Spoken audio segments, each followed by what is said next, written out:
In this Poker Coach tutorial, we'll explain to Mario how to use and interpret the different colors in the Poker Coach app that helps us see which cards to play pre-flop. Let's start by setting one of the easiest hands, a pair of aces, with 100 big blinds.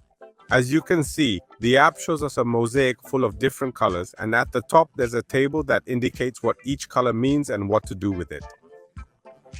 The basic colors are, first, light blue. Light blue, Mario, means you should make an open raise.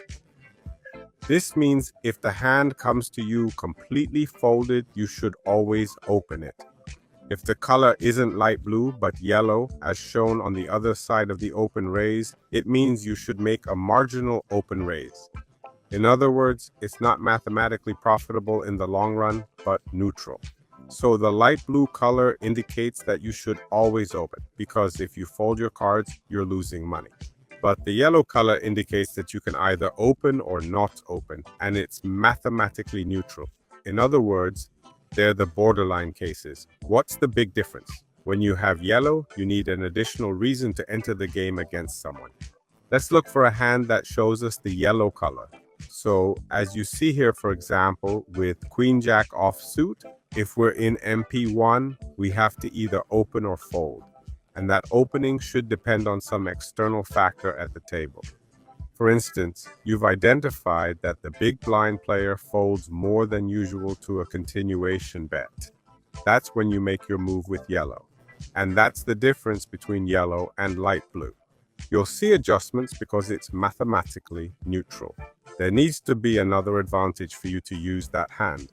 When it's light blue, you must open it no matter what, because if you don't, you're throwing money away by not opening. Let's look at a new hand, ace, king suited, to see the red colors. For example, the red here, the red there, and if you see, this one has a lot of red color. The red color indicates that you should raise. So in this case, if, for example, one of the players here made an open raise and we get the hand, what we need to do is raise it. How much are we going to raise? To what the size indicates. We'll raise to the size that the app indicates.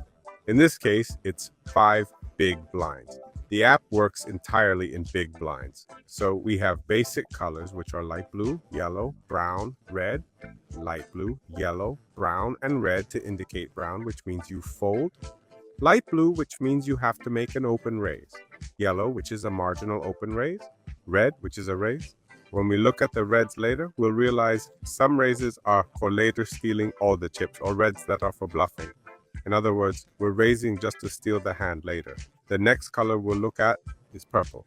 As you can see, there's a purple color here. So what is this indicating to us? Note here, if we change to 40 blinds, we have much more purple.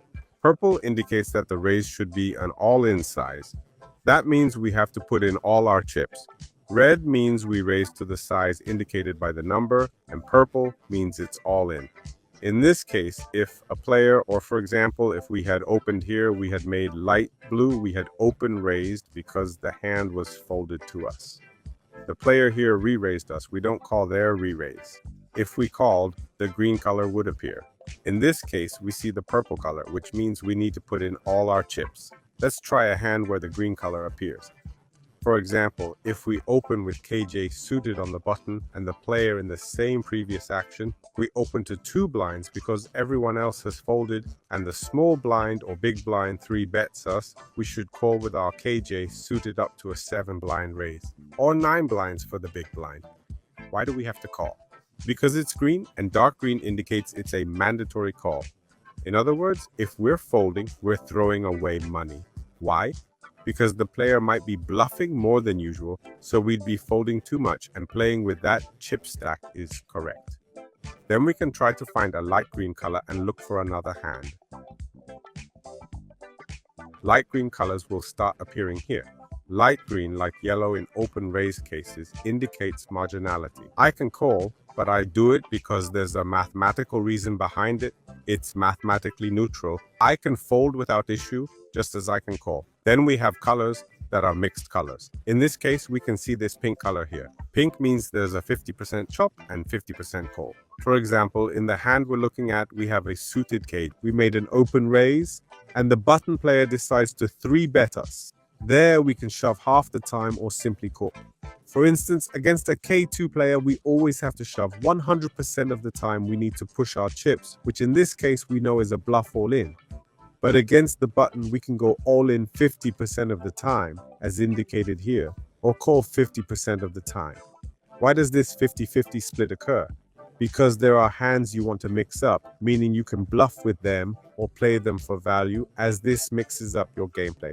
Likewise, if you always go all in only when you have aces, people tend to fold.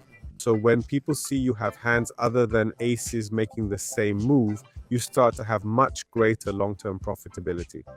The other mixed color we have here is orange, which indicates exactly the same as we had with the red color. Let's show a hand. But it indicates a raise or a call. For example, with a suited queen, if the hand comes open from a late opponent and with a subsequent call from the next player, we need to decide whether to squeeze or not. And this is where we see the squeeze. As you can see, it's marked in orange here. That means we can raise or just call. In other words, it's correct to call or make a squeeze raise. That squeeze raise is 6.5 blinds, the size the app suggests. Those are the colors of Poker Coach. With this basic info, what we'll see in the next videos is what to do with hands in different positions and what each position on the circle means. See you in the next tutorial.